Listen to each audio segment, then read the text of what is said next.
Hi, Patrick here. 31 days of Halloween. That's right. We are up to day 16. We are tipping over. Now we're heading toward the end of the month. So we are cracking along. And the movie that we'll be talking about today is a movie I've had in the collection for a long time. I just have never watched it. I've seen it, and I thought, you know what? This is a perfect time to break it on out. I got this one at Family Video, so we'll get to say a shout out to Family Video, RIP as always. But the movie we're talking about today is one of, like I said, I've held off for a couple of years, but perfect time to talk about it now, right? And especially knowing that I love anthology films, you would have thought I would have watched this a long time ago, but I hadn't. So today we're talking about 2018's Nightmare Cinema.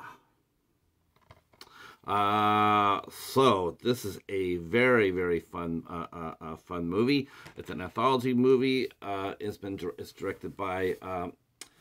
Wow, let's see if we can see who directed this film and what are they best known for. McGarris from The Stand, of course. Gremlins, Joe Dante. Joe Dante has a segment in here. David Slade, who directed 30 Days a Night. Ryuhei Kitamura, who did The Midnight Meat Train. Excellent movie, reviewed that. And Alejandro Brugues, who directed Want of the Dead. So each of them get 5 stories to tell. Mick Garris actually gets 6, or he gets 2. He gets 2. The rest of them get 1 story apiece. Mick Garris is directing the wraparound, which is known as the Projectionist, and he gets to direct Dead, the last story of the anthology. The stories run in the order of this: The Thing in the Woods, that's directed by Alejandro Brugues. Miari, directed by Joe Dante. Mashit, directed by Ryuhei Kitamura. Hope I'm saying that right. The Way to Egress, directed by David Slade. And Dead, directed by the aforementioned Mick Garris. So basically the movie starts off right away. It hits the road running. And we see the first film, basically there's this old abandoned theater, it looks like. And we see this one lady, she is talking to her boyfriend. Samantha Smith is talking to her boyfriend. Doesn't want him to call her anymore. But she gets lured into the theater, and she gets set down, and she then looks at a story called The Thing in the Woods. And she's watching it. The story unfolds. It's a combination of a slasher film and maybe a little bit of Men in Black 2, that sort of thing. It's a nice blend of science fiction and horror. It turns all the tropes upside down, and it's pretty fun. It's a good way to start off the film. Good performances, good gore. I liked it. It was solid. The second film was Miari, directed by Joe Dante. A woman with facial scars seeks plastic surgery at a sinister clinic, and this is actually pretty cool. Definitely has a lot of Twilight Zone in it. Probably maybe more Outer Limits because of the gore, maybe per se, but it definitely had that Twilight Zone type feel to it. And what was really cool, and I don't know if this is his last performance or not, but Richard Chamberlain was in this. He played the Doctor. And wow, in an ironic twist, he plays a plastic surgeon. And believe me, I say that because his face looked plastic. I'm telling you, he had a lot of work done toward the end of his time. So I really liked the story. I pretty much guessed it how it was going to end, and so that sort of took away a little bit of the fun for me. But it was all right. Again, it was solidly acted, and yeah, it was not too bad.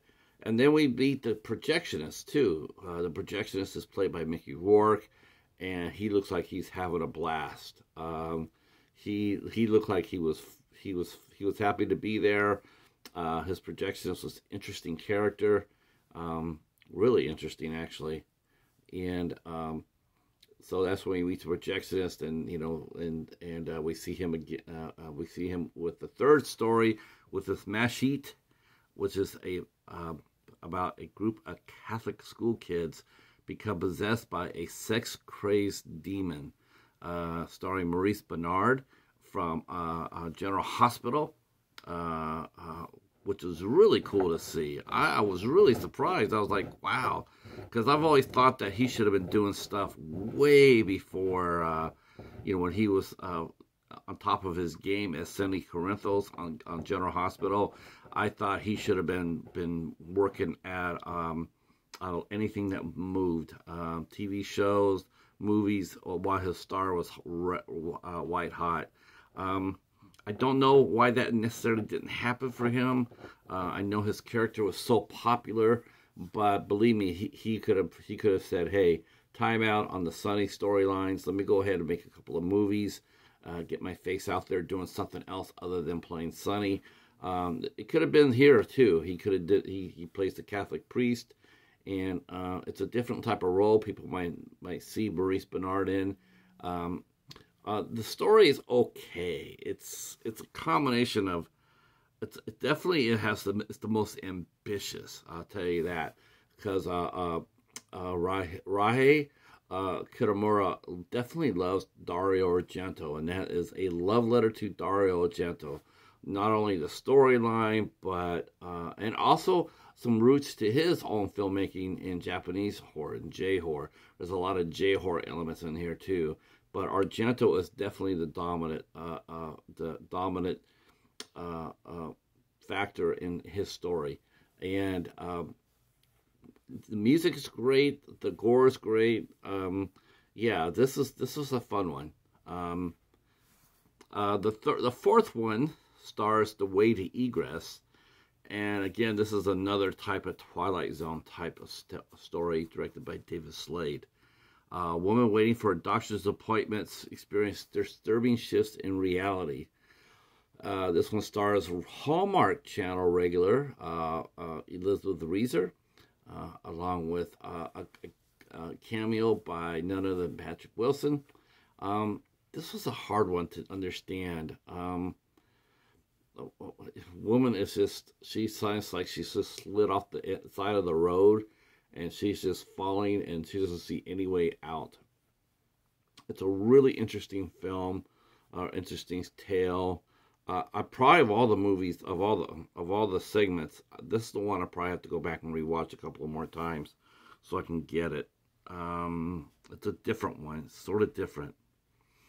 The fifth story is called Dead, and I really liked it.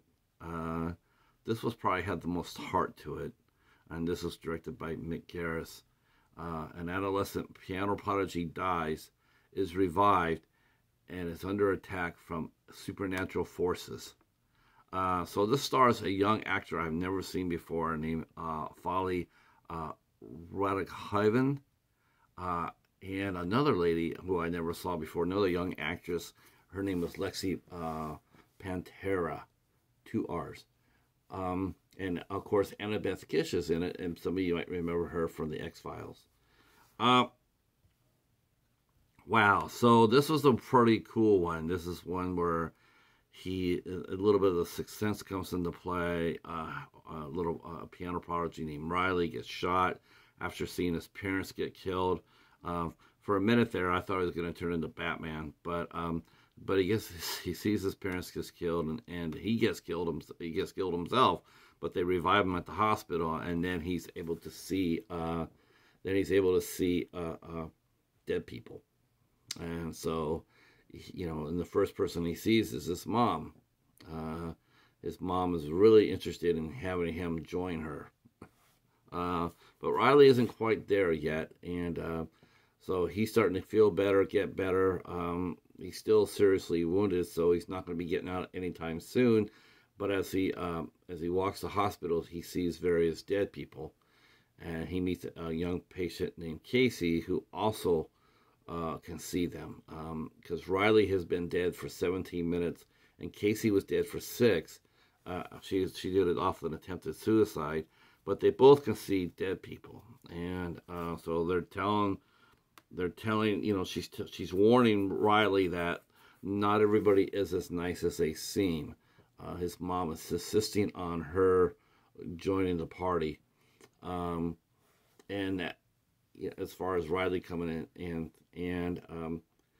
but the man who killed his parents, he knows that Riley will recognize him and will probably turn him in. So he comes into the hospital to square off against Riley, and there's a nice twist in here too. You see Casey going back to her room, and she opens the door, and you see Riley's mom standing there, and then the door shuts and she screams, and you're thinking, oh boy, maybe Riley's mom doesn't like Casey interfering. But like I said, it's not all what it seems. This was directed by Mick Garris. This is a great story. This is my favorite one. And at the end of the story, we find out that everybody that we've seen up to this point is dead. Everybody has come into the theater basically has died. But the projectionist, he knows what Riley's been through, and when Riley says, "Am I dead?" and the projectionist says, "No, you've never been more alive," and to run, to get out, and he spares Riley, but he doesn't spare the rest of his theater goers. It was a really cool ending though. I liked this movie. I wish I'd watched it sooner. I wish the wrapper. The only thing I say this is 2 hours long. It's 2 hours long, and I'm sitting here saying, I wish they would have had another 10 to 15 minutes for wraparound stories, because that would have been really fun to learn about the projectionist. This might have been. I didn't get any sort of feeling that they were trying to make this into an annual thing. But it would have been nice to see a little bit more of the projectionist, his backstory. It would have been fun. Like I said, the gore is on point. Good stories. Not too bad for a big name cast too, because there are some stars in this puppy. Like Mickey Rourke, Elizabeth Reeser, Patrick Wilson, Annabeth Gish. There's some star power in this puppy, and you don't get to see that on an independent film. But I think the directors are probably the reason what brought the cast into play into doing this movie, is because of who was directing the segments. So I think they were able to get this movie done for a lot cheaper than normal. I think it was like one of those things where it's like, I get a chance to work with Mick Garris. Oh, okay, yeah, count me in on that. So yeah, I would recommend it. Unfortunately, this is 2 hours long, but there's no special features on the back of it. And one of the people who brought us this movie was none other than Shudder. Shudder they also helped push it out as well. So if you're a Shudder fan, and if you're into getting all the Shudder films, you got to get this one. All right, so that concludes day 16 of the 31 Days of Halloween 2023. Me and the Cheetah, we are heading back downstairs to watch a movie called Cynthia. We have no idea what it's about, but we're going to go find out. All right. Thanks for watching. If you like what you're watching, please hit the sub button, and leave a comment down below, and tell us some of your favorite Halloween movies. Tell us some of your favorite anthology films. Trilogy of Terror, The Outer Limits, Twilight Zone, what else is there? Night Gallery. Let us know some of your other anthology movies or TV series down in the comments below that you really liked. I'm still waiting to see Black Mirror. I've still not seen Black Mirror, so I'm looking forward to seeing that. And if they made another one of these, I'd be seeing that as well. All right. Thanks for watching. And we'll see you for the next one. Peace.